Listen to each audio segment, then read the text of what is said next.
Well, welcome to this CLI-ALPMA Innovation and Legaltech Week 2021 on-demand program. My name is Julia Mercier. I'm the Director of Learning, Development, and Wellbeing at Winston Strawn. I have my co-presenters with me if they'd like to introduce themselves. Hi, everyone. I'm Julie Marcus, and I'm the Chief Talent Officer at Winston Strawn. Hi, everyone. I'm Diane Costigan, and I'm the Director of Coaching and Wellbeing at Winston Strawn. Great. So this session is focusing on designing and implementing well-being programs at work. And so what we're going to do today is discuss well-being programs, specifically how we can design and implement them for our colleagues in a way that's effective. And we'll use the Winston Strawn well-being strategy as a case study. So my colleagues and I are going to discuss how we've designed and built the well-being strategy at Winston Strawn, what we have found works well, what doesn't work so well, or what is challenging, specifically what programs we have designed and implemented, and we'll end on some thoughts that we hope will be helpful to all of you who are watching and listening. So Julie, I'd like to start with you. Could you tell us a little bit about how we think of well-being at Winston Strawn? Yes. Thank you, Julia.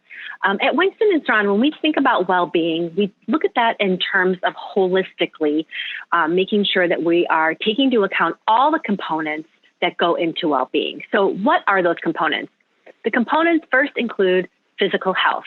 Physical health, including our exercise, making sure that we're getting enough sleep, and ensuring that we have our nutrition taken care of and that we are addressing it from a physical perspective. Next, we look at mental health. In terms of mental health, we look at the neuroscience of that, our brain health, our emotional intelligence, and our agility. Are we able to flex from a mental health perspective? Next, we look at financial health. What is our long-term and our short-term plan in terms of our investment approach, our retirement, and that includes our debt management as well, and helping our people to understand that our financial health has an impact holistically on our well-being. Next, we look at our career health. Oftentimes, we all know we spend a lot of time at work, sometimes more than we're spending at home with our family and our friends. And so we want to make sure that, in terms of our career health, we're helping our people to grow, to stretch, to be thinking about their professional development and their career planning and providing training to that effect. And finally, we look at it from a corporate social responsibility perspective. That means having an impact, being involved in our communities and making a difference every day through volunteering and community environment and staying connected in those environments together as a network. Wow, so you've described a holistic well-being strategy. What would you say are the firm's key areas of focus within that strategy, Julie? Yes, so our core focus anchors back to all of those components that I just walked through, but our focus is really on a couple of different areas that include stress management and reduction. So when we think about stress management, we want to help our people to think about that from their own individual perspective, making sure that we're taking care of ourselves, having a self-awareness of our stress levels, and being able to address that individually for ourselves. But as leaders in the firm and as individuals who are either team leaders or have direct reports, we want to make sure that we're being mindful of our teams and being able to notice when individuals have varying stress levels, making sure that they're staying aware and making sure that as leaders in the firm that we're connecting our teams, our direct reports into the resources that the firm offers as well. And really thinking about that from that overall team perspective holistically. Next, as a priority, as I mentioned, we want to have an awareness, right? We have an awareness for ourselves and for the individuals with whom we work with, making sure that we are staying connected. And when we see something, that we're helping our teammates and ourselves to get connected into those resources. How do we do that? Through education, keeping it top of mind for our people, communications that we send out regularly, and giving access to tools and other resources that are available in the firm, and making sure that it's really part of a communication plan throughout the year. Another area that we have focused on is mental health and first aid. Mental health and first aid is really important at the firm. And a couple of years ago, we actually took a focused approach to train leaders in our firm on mental health first aid. And when we think about mental health first aid, you might want to think about CPR and kind of a physical first aid perspective that we come at. That comes kind of naturally, right? If somebody needs our help physically, that we're able to give CPR and attend to them in that physical way. We want to, by training individuals across the firm, make sure that we have that same awareness when someone's in need from a mental health perspective, and that individuals are at the ready to be able to intervene and jump in and listen to our colleagues and our friends in the firm to ensure that we are noticing when they are needing assistance, and that we are connecting them with resources to help them address the situation that they're in. And so, again, we have people trained across the firm on mental health first aid. We make that available to all of our people on our website, and we do have regular communications to make sure we keep that top of mind so that we can get our people connected to those resources. You know, we also have our physical health. We don't want to forget that our physical health is so important, keeping our people moving. We have available connections through our wellness and through our medical plans to get people connected into whether it be gyms or other discount programs. And we have activities throughout the year, including a walking challenge that we'll talk about, that really gets our people thinking about physical health, keeping themselves moving, and keeping that top of mind as well, as busy as we get throughout the year. And again, as we think about all these things that we're talking through, we want to keep in mind that from a well-being perspective, again, we look holistically. All of these things that we're talking about tie into our physical health, our mental health, and that connection, staying connected to one another and to our communities. So Julie, that's quite a bit to oversee, from mental health, physical health, financial well-being, and that engagement piece. So could you tell us a little bit more about the WellBeing Team and who is working on this well-being strategy within the firm? Absolutely. So it is a big area of focus for us at the firm. And in order to really address it in a meaningful way, we need to bring in the right resources, right? And when we look at the talent team, we have a number of leaders, some of them, Julia and Diane, who are on this call, and then our teams and our colleagues within the talent group who have taken on the areas of wellness for each of the areas where they have a level of expertise. So Julia, being the Director of Learning and Development and Wellbeing, some of that programming that we talked about, again, keeping it top of mind for our people, making sure our supervisors are aware of the resources that are available to themselves individually and to our teams is so important. And Julia leads the area of learning and development, which really helps to bring that knowledge to our people through training and other ways throughout the year. We have Diane Costigan, who's on the phone, who's our Director of Coaching and Wellbeing. And really, again, she teams with Julia in terms of some of the learning and development work, but also individually, when we see somebody who may benefit from a coaching environment or our coaching experience with Diane, we'll connect that individual into Diane and help to have them individually be able to work through the situations that they're working through. And so, for example, I just talked about our mental health first aid. Sometimes it's getting somebody connected into Diane, and then Diane will work with that individual to either individually work with them or get them connected into the right resource. We also have a team of individuals who are focused on our benefits and HR operations. And we have a senior manager who leads that area, who really kind of looks at it holistically throughout the year from a cyclical perspective in terms of some of the walking challenges that I mentioned that get pushed out. We all work together on that through our medical plans, making sure that our individuals, our partners, and our attorneys and our staff understand the wellness programs and the medical options that are available to them through our networks. And our senior manager over that area really leads more specifically, the in-depth area there. And then we also have under her someone who supports that whole area of benefits and our medical plans through senior benefits and wellness specialist. She gets really involved also in the walking challenge and some other aspects throughout the year when we're rolling out different programming. And then outside of the U.S., we have individuals, administrators who team in. They're very much connected to us. We keep them closely aligned with the different programming that we're rolling out, the different initiatives on well-being that we're rolling out. And they help us to really look at it through the lens of their geographic area to make it meaningful for them as well. Great. So thank you for providing us with that context. It's really helpful by way of introduction. So Diane, Julie mentioned that you're a coach. You're also a wellness practitioner. So could you tell us a little bit about what you do, your role, and how that helps people focus on their well-being at Winston & Strawn? Thank you. Yes, my background is I'm a certified executive coach, but I'm also a certified health coach and a certified EFT practitioner, or emotional freedom technique, which is a stress reduction tool.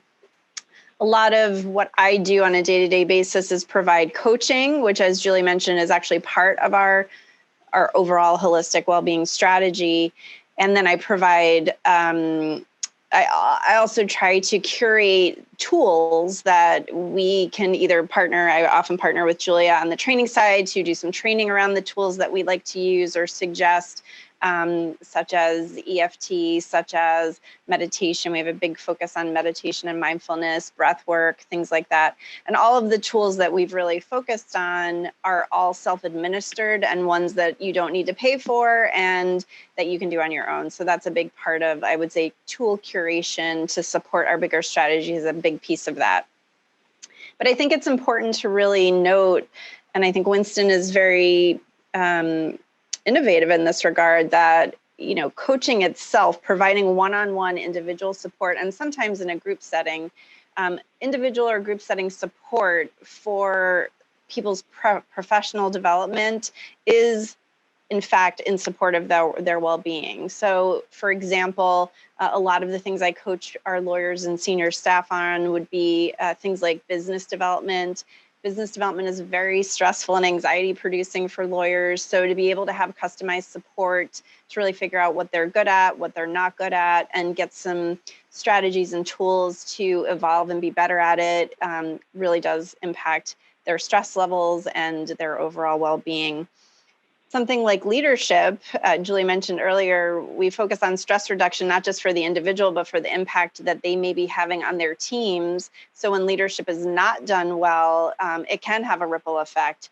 And, if somebody isn't confident in their own leadership skills or feels like they're deficient in some way, again, that goes back to impacting their own well-being. So it can become a very a stressful situation, not just for the individual.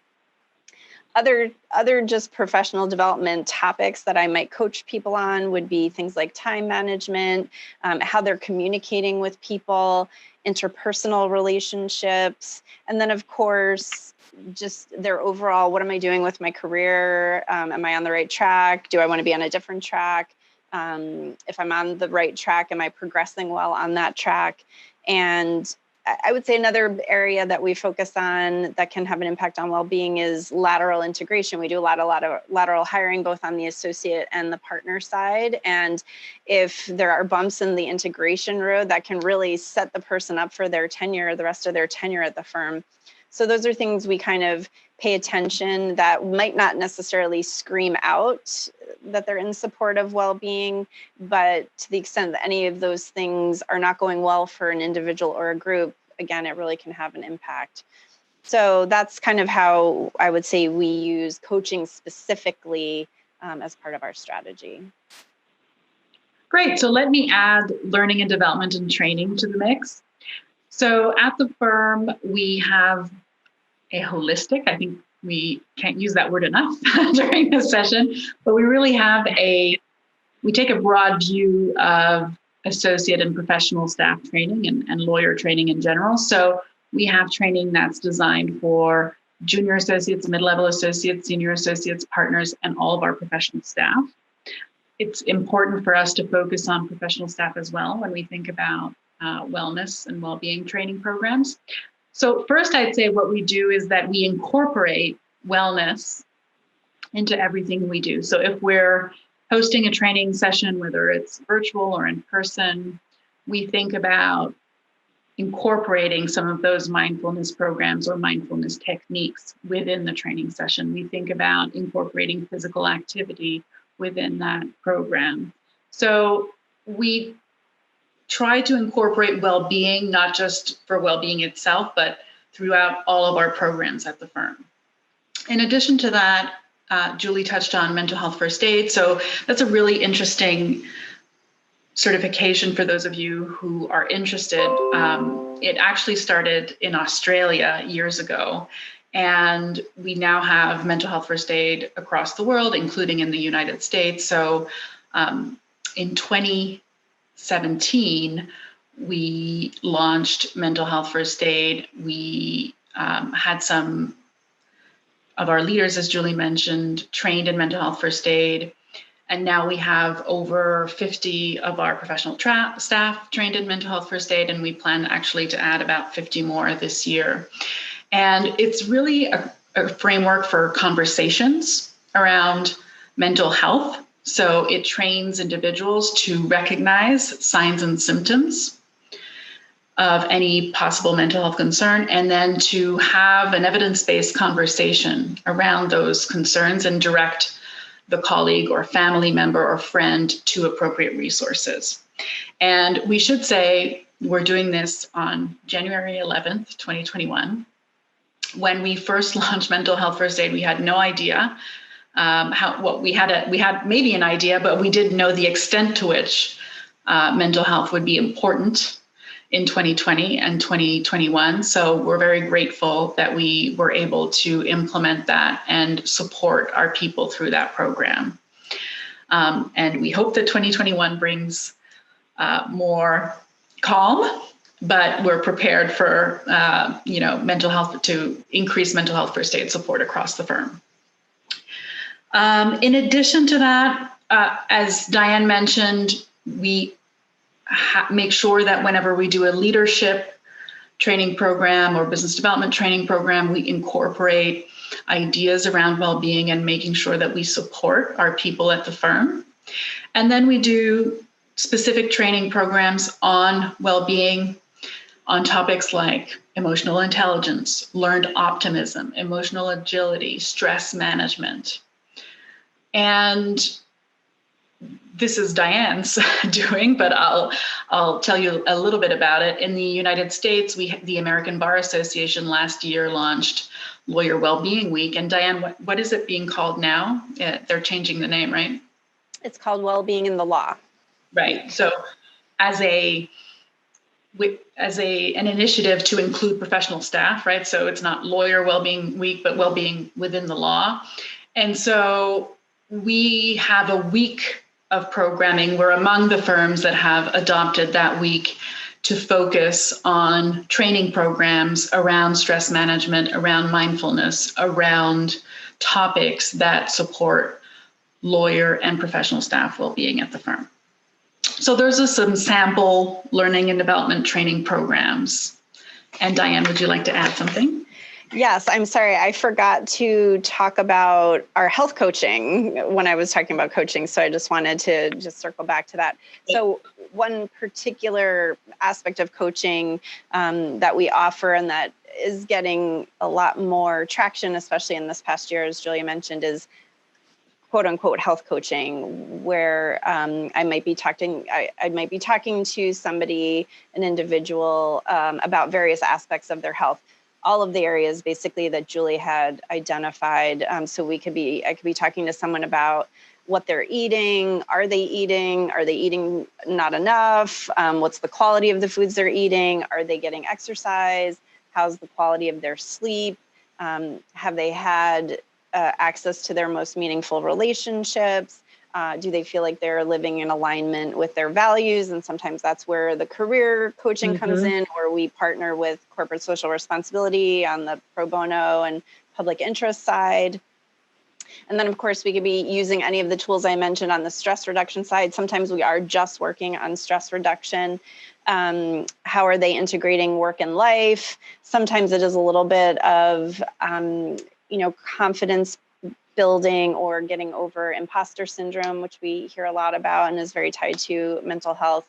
And sometimes it's actually practicing mindfulness in real time with me, or again, emotional freedom technique, where you're tapping on endpoints of meridians and some other energy stuff I throw in there occasionally. So it's a nice way to customize and meet the attorneys and staff that I'm working with where they are, because I could be talking to 5 people about stress management, but I'm talking about very different things with all 5 of them. And I might be, working or offering tools that are different. So it is, I think that customization is really nice. And again, I think people, especially in this past year, I'm hearing things like, I'll do anything. I just want to feel better. So I think it is, again, a nice offering that we can give. And it does tie into all the other, it's never in a vacuum coaching, right? Because if I'm talking to someone about how they're managing their stress, I'm almost always going to be talking to them about how they're communicating with people, whether it's communicating expectations,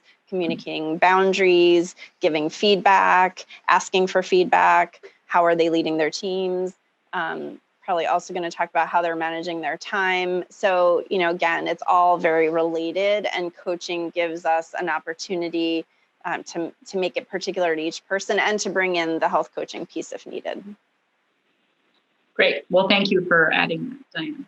Yeah, so Julie, we talked about coaching in some specifics and training in some specifics. Are there some other programs that you'd like to share that are an area of focus for the firm?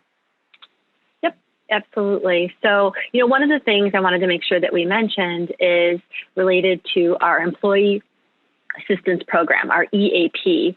And I mentioned we have a head of benefits, a senior manager who's over that area, and she, along with Diane and Julia in their respective roles in well-being, stay really closely tied to the offerings of our employee assistance program. And that's really important because they do offer a wealth of information for our people.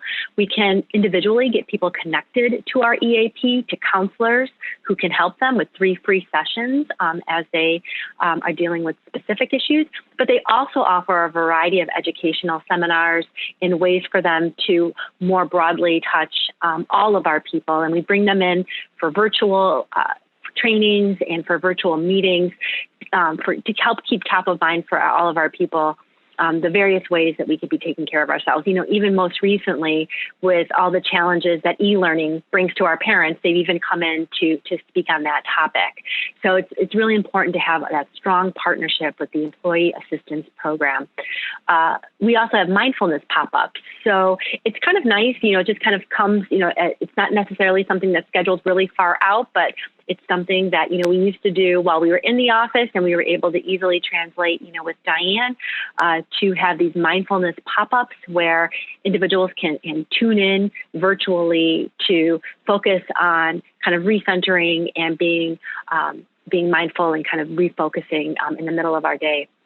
Part of that also is our Calm app. You may have heard of the Calm app, and we have a subscription that we provide to all of our people across the firm. This is our 3rd year that we are offering it to all of our people, and it's a really nice way to give everybody access right on their personal device or on their computer, whatever works for them, to tune in into either meditations or other resources that they have available. I know I even use it with my family and my kids. There are special aspects of the app that are tailored for children, helping them to fall asleep, helping them to calm down in different situations. And so it's really a nice benefit for our people and all of their families. We also have mocktails. This is something that was introduced back when we were still physically always in the office, and we recognize that a lot of our celebrations, our meetings would end at the end of the day with a reception that had cocktails. But we also now thought it would be really beneficial to offer mocktails, which is the same drink, but without alcohol added. And it's a nice way for everybody to participate and to join in and kind of have their nice fun drink and have an option where there's no alcohol and doesn't have those physical effects on you that a regular drink would have. Over the years, we've had kind of, as we've started every year, a year of focus. So our first time we did this, we did the year of the heart, and we really focused all of our wellness activities for that particular year on how do we keep ourselves heart healthy. And the next year we focused on mental health. Last year and this year we're looking more holistically. How do we look at our physical health, our mental health, and how do we stay connected to one another, all those aspects. But we always learn from the year of focus. So for example, when we had Year of the Heart, that's when we started our walking club challenge. And it was a really fun way, and lots of great things came out of that challenge. And we've had that challenge every year from there. And it really gets all of our offices connected. It attacks well-being from a number of perspectives. One, it helps us individually to get out there and to get moving and to physically take care of ourselves, to get ourselves the most steps in any given day.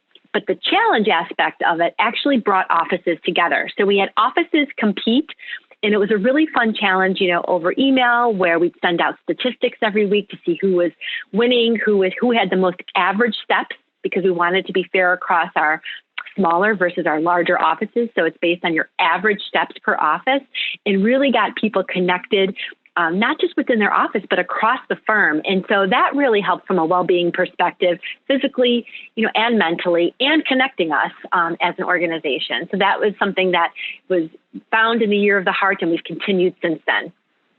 We also have Win Life committees. What that is really looking at different ways in how we can engage in our local offices. We recognize that engagement in our work and in the firm and in one another really helps to have a positive impact on our well-being. And we want to make sure people feel connected and engaged in their work and have meaningful and challenging work and feel connected in their offices. And so we asked a number of years ago now, we asked for staff members to identify themselves and who would we want to be a part of this engagement initiative and staying connected. And so we have individuals who we kind of view as our champions in every office, who whenever we're rolling out a program, they're a group that we can go to. We know we can count on them to help champion whatever we're rolling out across the firm. And that's a nice way to keep people connected in. And another way is through our Winston for Good. We mentioned that we recognize how important, how meaningful it is for each of us to be connected into our communities, to be a part of being that change, having a positive impact together in our communities. And our Winston for Good program is under our corporate social responsibility head. And we have programs that individually across the firm sometimes, and individually in our local markets, whatever that office finds to be particularly meaningful for that office, they will get engaged in our communities in that way together. And I know this is a lot, and we do communications throughout the year for all of our people to keep this all top of mind, but we recognize that it can be challenging when you have so many different things coming at you. So we do actually have a Well at Winston intranet page. So it's one centralized resource that we can always point our people back to, where they can find all of these resources that we have available for them, so they can tap into them at any time during the year and don't have to search for our emails or for our communications on any particular topic. We want to make it easy for all of our people to tap into the wellness and the well-being initiatives and resources that we have available for them. All right. Well, we've mentioned and discussed a lot of programs and strategies in some detail. I want to ask you, Diane, what would you say is most effective about what we've done? And again, we're trying to do this as a case study, so we'll talk about what works, and we'll also talk about challenges, but to focus on what works well. Diane, tell us what you think about that. Yeah, I think the most effective programs, I think first of all, people just appreciate that we offer these things. Not everyone takes us up on it, but I do think, people have told me just knowing that they're there is very helpful, comforting to them.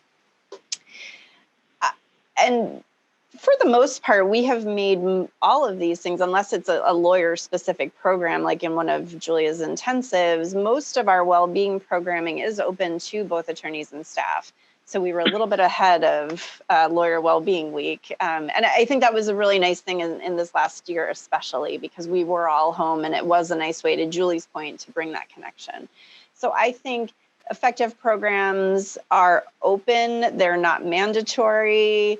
They're all voluntary. I think they're timely and topical. I think it's been nice for us this past year, since we did have a framework for well-being, that we were really able to be responsive in real time. We were able to pull programs together as needs arise, sometimes even very customized to specific populations of people, like our Black attorneys or our Asian Pacific attorneys and staff. So I think just being able to be flexible and nimble, I think has contributed to these programs being effective. And so they're open to everyone. I will say we definitely get more staff that come to our live programs. I guess our mindfulness pop-ups are getting closer to maybe a 60-40, but I would say our live programs often, and this was certainly true when we were in the office, tend to be a little more populated by our professional staff. On the flip side of that, though, I will say I get more attorneys in one-on-one coaching or health coaching around well-being topics. So I think there's a little more traction for the attorneys when, again, they can have that customized, individualized approach. And what I've noticed has happened over the years is that they have a positive experience in coaching, and then they kind of tell their friends, and then there's sort of like an internal referral network. And I think the lesson there was really, we didn't push anything. Everything we do is voluntary for the most part. All of it is, actually. So I think just not forcing it down people's throats, and just kind of, it's here if you want it. And, and I kind of feel like you just go where the energy is, right? We've had these people who've had positive experiences, their performance has improved. And so sometimes they're sharing what they're doing, and other times people are asking them, what are you doing? Because it seems like you're happier, or you're more engaged, or, you're having a lot of success with business development. So I think those aspects have led to it being, to having, more effective programs. And I will say, when we do get lawyers to participate more live in our programming, like for Wellbeing in the Law Week, I think it really does help for them to see other lawyers who are like modeling good well-being behavior. So our panel during Lawyer Wellbeing Week last year, that was possibly the best attended of all of our programs, and we had programs literally every day, was a panel where I got our executive committee together, some members of our executive committee, and talked to them about their well-being practices. And I think it was very impactful, because these are all some of our busiest attorneys who really carve out time for their own well-being, whether somebody talked about exercise, someone else talked about meditation, someone else talked about connection with family, someone else talked about travel. So it was lots of different things that people were doing in furtherance of their well-being. So it gave good examples, but it also really showed that these people were walking the walk, not just talking the talk. Mm-hmm. So we have noticed that when you do get attorneys, and even on the staff side, getting senior professional staff who are walking the walk, really do pique people's interest. And it's nice, that, Julia and I and Julie, we can all get up and do trainings from now, but I think at a certain point they'll get a little sick of us. So it's nice to have, nice to hear it straight from the mouth of the people who are in the trenches with them. Well, I don't see how that's possible, but I agree, Diane, in all seriousness. People are more likely to engage with a program if it's coming from someone who's actually practicing that well-being strategy, whatever that may be. So Julie, sticking with success for a minute, anything you'd like to add on what works well? Yeah, some of the things that have worked particularly well, and we've gotten really great feedback on, include the Calm app that I mentioned. It's been really popular. It's always interesting to me to hear feedback on the Calm app, because I feel like I always learn something new that I didn't know that you could do with it. So some people like to leave it on as their screensaver with the background noise. There's a number of different backgrounds that you can have, and they kind of find that calming throughout the day.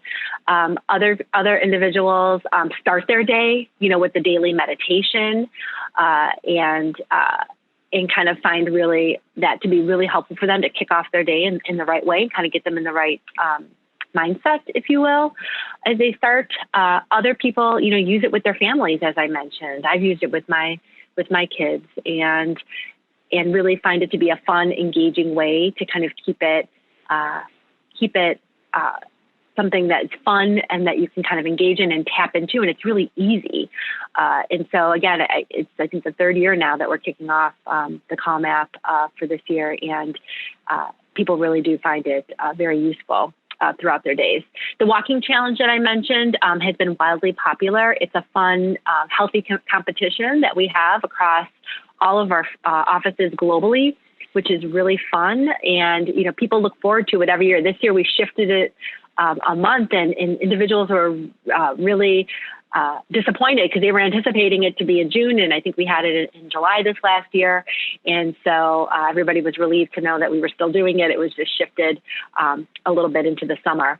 So it's a really nice way, again, to get people moving, to get people talking. Diane's even done some sessions talking about how to bring your clients into these challenges.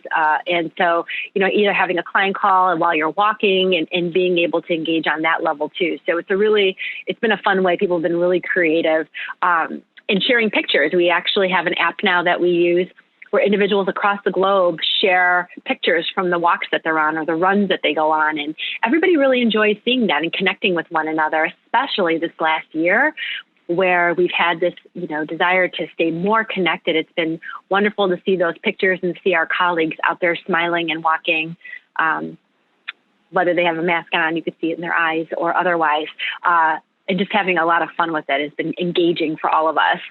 And then I guess pre-COVID, one thing I would share is that we had wellness fairs, which are always really well attended across the firm. We would include with that our flu shots that we offer to all of our people in each of our offices. And so those were always very widely attended. We've had to kind of pull apart the different aspects that we always offered in those live wellness sessions and kind of offered them in a different way this year, and had to share with everybody. I'd encouraged everyone to go out for their flu shots in a different way, because we didn't bring everybody into the office for that, but we've tried to be as creative as possible. But those wellness fairs have always been really popular in all of our locations. Great, thanks, Julie. So it falls on me to talk about some of the challenges that we faced with well-being. But that's okay. I'm happy to do that. It's a case study. So we should talk about successes and challenges. So as with any global organization, I think the fact that we have a global footprint, the fact that we work across multiple time zones, the fact that even though we're a global firm, there will be local adaptations and cultures to take into account. I think that's certainly a challenge. It's important from our perspective to make sure that the well-being strategy is global, is connected to all of the offices. So the consequence of that is that we'll have to do multiple sessions of a program, or we'll have to make sure that we can do a program differently in a specific location, or engage with another provider that may be different from the US, but that's also part of being a global organization. So that will be familiar to many of you watching and listening. I think the pandemic itself was a challenge. We were lucky that we had the infrastructure and the strategy to be able to switch to virtual programming. It's a challenge, but it was also a benefit. I think what we noticed is that people became more available when we all worked virtually. And so people who may have been traveling previously were now available to present and share their thoughts on well-being and incorporating well-being into all of our work lives. And they probably had more of an interest in doing that because there was a recognition that it was so important in order to adapt to our current circumstances. It may have been apparent as we were talking about all of our programs that we have a lot of programming, so that in itself is a challenge. We don't want people to get overwhelmed with all of our communications around well-being or have any kind of well-being fatigue. That would be counterproductive. And so we have to make sure that as a well-being team, we're very connected, that we have a communication strategy, and that we're not overwhelming anyone with programming. So we make sure that we centralize everything, but also are flexible based on priorities. And then we also don't want this to be just a sort of a staff-driven program. As we've mentioned, we want our leaders in the firm, partners, associates, to have some kind of ownership over that strategy. So that is a challenge, to identify people who really want to take this on. And we have to challenge ourselves to do that, because it'd be easy for us to just drive a lot of meditation programs and emotional intelligence workshops and so on. But I think we have to be more strategic and make sure that we engage with the people who this will benefit. So those are some of the challenges that we faced. I'm sure we'll continue to face many challenges. I think part of our mantra in 2020 and going into 2021 has been flexibility. So we'll continue to be adaptive and make sure that we're meeting everyone's needs. So with that, Diane, I'm going to turn over to you. Are there some best practices in terms of how we work that you could share with those who are tuning in? Yeah, I think part of the answer, I can share what we're doing, but I would say I do think it has to be particular to your law firm's culture. And honestly, I think in this day and age, just starting the process and doing something is important, right? So even if you just have one program once a year, I think that's a good place to start. For our culture, we do have a culture of care at Winston, which we like to talk about a lot. So it has been somewhat easier to kind of roll these things out. And while we did have a loose plan and things we wanted to accomplish, I do think some of what we've done is kind of throwing spaghetti at the wall and to see what really stuck and what didn't. And so we keep with what's working, and then we either get rid of what isn't, or we pivot, or we reformat it somehow. So I personally would say if your culture allows for this, to maybe not go in with such a rigid plan, have some objectives and things you want to accomplish, but don't hold so tightly to something. And that for sure has been a big aid to us this past year, where we have had to be so flexible and adaptive. So that would be my first thing.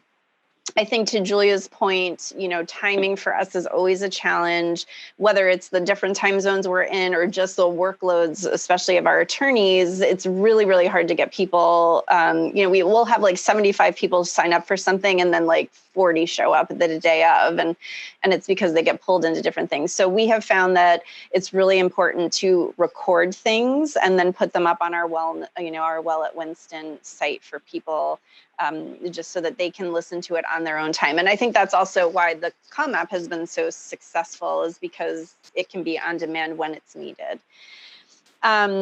We always try to get feedback, not after every program, but we will often send out a quick 3-question survey monkey to get feedback, to make sure we're kind of really on point with what people are needing and wanting and what's landing. And so we do try to get very frequent feedback and pivot in real time if we can.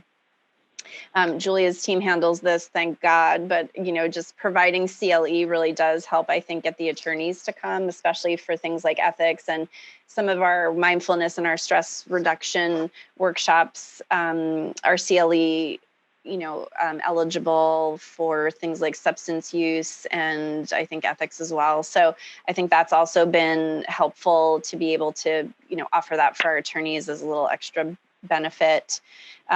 I kind of already talked about getting, high-level visible people involved, but I think, really leveraging what I'll call positive deviance, that's a term out there, taking the people who are really really good at it and seeing good results. It doesn't, you can be the best, you can run triathlons and be, have a flawless diet if there is such a thing. But if you're showing up and you're a hot mess at work, that doesn't really do much good, right? But so we really try to like focus on partners, office managing partners, executive committee members, practice group leaders who really do walk that walk, and put them out there in a, as these positive deviants and role models. And I would say, I think, Julia's right. We do have a lot of programming, and if it is, raising anxiety levels of those of you who are watching this, I really would remind you, though, that we have the capacity to do a lot of what we do internally. I do a lot of our mindfulness programs. Julia often is leading, our training programs, the learned optimism, emotional agility, things like that. And so we aren't having to dip into a budget, and we aren't always having to go through a lot of hoops to get these things done. And so not every firm is going to be in that position. And I think that is a huge benefit for us that we can do it. And again, just being so flexible. We're recording this at an odd time in our U.S. history. And, this week, I think Julie and I have already been on the phone with the EAP a couple of times. We've got some special programming happening. I'm throwing an emergency like WellBeing Wednesday, which we had been planning to do, probably starting in the second quarter. But because we have this platform in place, we just kind of said, you know what? We need it now, and let's try it. And again, if it works, we'll do another, we'll keep it going. And if it doesn't, then we'll hold it in our back pocket. Hopefully this is the last time we will need it, but in 2021, but if not, it's there if we need it. So I guess those would be, and just one more thing on all of this, but in particular, the positive deviance. One thing that we talk a lot about at the firm, and it's a huge part of our mental health first aid program, which Julia can attest to, is really destigmatizing the need or want or people getting the help they need from a mental health perspective. And I think when you have practice group leaders and people who are talking about how important it is, how important well-being is, it really does help to destigmatize getting help for mental health concerns. Thanks, Diane. That's a great note to end our best practices on. So Julie, how do we know any of this is working? How do you measure the ROI? Yes, how do we know it's working? A big piece of information that we get is data. I'm a CPA by background, a certified public accountant, and so I love numbers. I like statistics. I like looking at trends, and so we try to gather as much data as possible. So what kind of data do we gather? One piece of data that we haven't talked about is related to our engagement surveys. So every other year, it's usually in the fall of an odd year, we measure the engagement of our attorneys and our staff. So we do have well-being questions on there, and that's very informative and really helps us to hone in on some of the programming, getting some feedback on our well-being initiatives generally. But I would argue even the overall engagement score, which measures how closely do we feel tied, how much of our discretionary effort will we give to the firm, that is a measure of our engagement. How much do we feel connected to the firm and to each other? That measure, that the higher we see that number, the better the better our people are engaged and feeling good about their work, and it really gives us a really nice baseline in terms of our overall well-being efforts and what our people are feeling. And if we see dips in engagement, we can look more closely into an office, into a specific area. It's all anonymous, but we can hone in to see, what did this office, what did this practice, what did this overall group that maybe had a dip in engagement, what did they say about our well-being questions? What did they see about our offerings? Are any of them speaking to any of these things that we've talked about in this session today? And it really gives us good information in terms of where we are doing things good and the best practices that we want to continue, and maybe where we have opportunities to do things differently and look at well-being from a different perspective. So our engagement surveys give us a lot of data, and it's very helpful for us to take a look at it overall. We also look at other statistics too, like other usage statistics that we get from things like our Calm app. One good measure there is that we can see how many times people are tapping into that Calm app. What does that usage look like? Do we see fluctuations throughout the year? It's really good data for us. We look at attendance in our training sessions. I know Diane talked about, CLE and getting people to our training sessions. We can measure on the back end how successful that is in being able to look to see if there's any trends in maybe in the time offerings or how we are implementing those trainings and get data there. We look at the coaching services. And so, Diane, in terms of if there's a number of coaching sessions, and if we see that going up, that's a good sign that people are getting connected in. The surveys, I know that Diane mentioned as well, and kind of getting a sense from that really helps in terms of looking at what's working with regard to that whole aspect of coaching and being able to get a better sense if people are using those services. Same thing with our employee assistance program, our EAP referrals. Although that's completely anonymous, we don't know necessarily, who's going for sessions or definitely we don't know what they're going for or what's being discussed. At a very high level, our outside vendor who we work with, who is incredibly helpful, they give us statistics on the number of uses, and we can look at that year over year, month over month, and look from month, from each year. And if there's a spike in any particular year, that gives us a really good sense on if people are using those services and, how many times we bring in the EAP too for some of these sessions that we've been talking about. So all of that data is really important to give us a holistic sense on if our people are taking advantage of our well-being programs, if our well-being programs are effective. One data way that we look at it is also through testimonials from our people themselves. We get referrals from our executive committee members, from our office managing partners, from other leaders in the firm. And when they are either tapping into the resources or if they're requesting well-being resources for the people who they work with, that's a really good sign that, number one, they know what's available to them and the resources that we're offering. But number two, they're tapping into it. They're seeing it as being effective and having an overall positive impact for themselves, for individuals, and for their teams. Thank you so much. So I'd like to ask, let's start with Diane. Any final thoughts? Yes, I think we did a good job of talking about the things we're doing and our philosophy and our approach. But I have two things I would add. One that was kind of unexpected is that our focus on well-being has really allowed us to partner with clients in some circumstances, and also the law students that we are recruiting. And in fact, on the client side, we've even had at least one RFP that asked specifically about what we do on the well-being side. So I think clients are really paying attention, and it is a nice shared objective we have with them and with law students. So I've done 3 or 4 well-being programs for our clients, and sometimes they're CLE related, and sometimes they're not. Sometimes they're just really interested in it, and it's a nice perk for our clients. So I think, I think that was kind of unexpected. We hadn't really thought about that going in. And this past year, I think I've done 3 or 4 well-being programs for law students, including in November doing a whole presentation for all of the students at the schools we recruit on how to manage stress during finals. So that was very timely.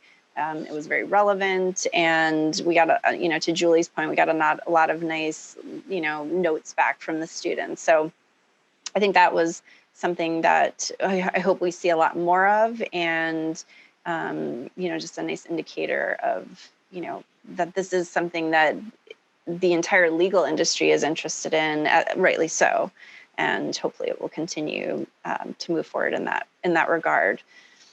And I will say the other thing, I get asked a lot of questions when I'm on panels like this about how can firms, it's always something like, how can firms not portray themselves as just trying to check a box for well-being, right? Like, I think especially this past year, well-being is a big interest of not only lawyers and staff who work in law firms, but again, clients and students. And I think people are very skeptical that you might just be throwing some programming together to quote unquote check a box. So my best strategy there is to really, and we've seen this borne out with all that we're doing, is the more you can tie it back to a bigger picture strategy, the firm, like talent development is in our strategic plan. And as I've mentioned, we consider well-being to be part of our talent strategy. So it's right there in the strategic plan. Again, we leverage our executive committee and the positive deviants. And, you know, it's a multi-pronged approach. So it's really hard to say that we're just doing all of this to check the box. But if you're in the earlier stages of putting a well-being program together, I think the more you can do to show how it's strategically tied to other initiatives of the firm, if you can get, you know, high-level leadership involved, you know, that all goes a really long way to, you know, to preventing from this, you know, I'm just checking a box kind of worry. Thanks, Diane. Julie, final thoughts? Yeah, I would just kind of piggybacking off of what Diane had just said, that, you know, this is a lot of work. It's a lot of focus. It's a lot of time on behalf of a lot of people who really give a lot of thought to this. So to kind of go through all that to check a box would feel very not as meaningful as it can be, right? So for all the effort that gets put in, to Diane's point, just making it meaningful to you and to your firms and whatever that might look like. And, you know, one thing that we always try to do is listen, and to all those people that, you know, Diane had mentioned, it's, you know, listening to their perspectives. What lens do they look at through for all of this, whether they be, you know, an attorney, a partner, a staff person, what lens do they look at through this? What do they need? And kind of starting from there and building the well-being programs and initiatives that links to that higher focus, to that strategic plan, as Diane mentioned, is so important. And, you know, it takes more than just the talent department to do that, right? We need to listen to the other departments, to the other practice leaders, to other leaders in the firm, to make sure that it's really addressing well-being in a meaningful way for the firm holistically. And, you know, we talked a lot about kind of coming at this from a holistic perspective and thinking about it from all those different angles in terms of, you know, mental health, physical health, staying connected to one another, really taking that holistic approach.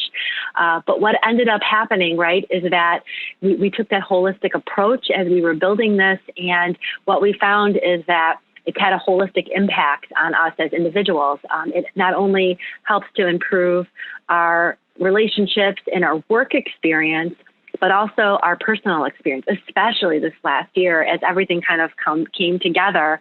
You know, a well-being program not only helps us to be effective at work and make sure that we are well, but it also has this kind of trickle effect, if you will, through the individuals who we touch in our personal lives, whether that be our family or our friends or other loved ones who we connect with. And, you know, things like we've rolled out, like the call map, are, you know, tangible ways that has happened. But I think, you know, holistically, it gets us in our house even talking about well-being and being able to be able to open up that dialogue, you know, with our family. So that's been a really nice outcome. That wasn't necessarily something that I don't think I was even thinking about as we were kind of embarking on this, but that definitely has been positive and that I've heard other people talk about as well. So thank you both, Diane and Julie, for sharing our well-being strategy and how we designed and implemented well-being programs at the firm. It's been great to spend this time with you, and we hope that you have taken away some very practical things that you can implement at your workplaces. We hope you enjoyed the session. If you would like to receive updates about the work of CLI and ALPMA, please be sure to follow them on LinkedIn, Facebook, and Twitter.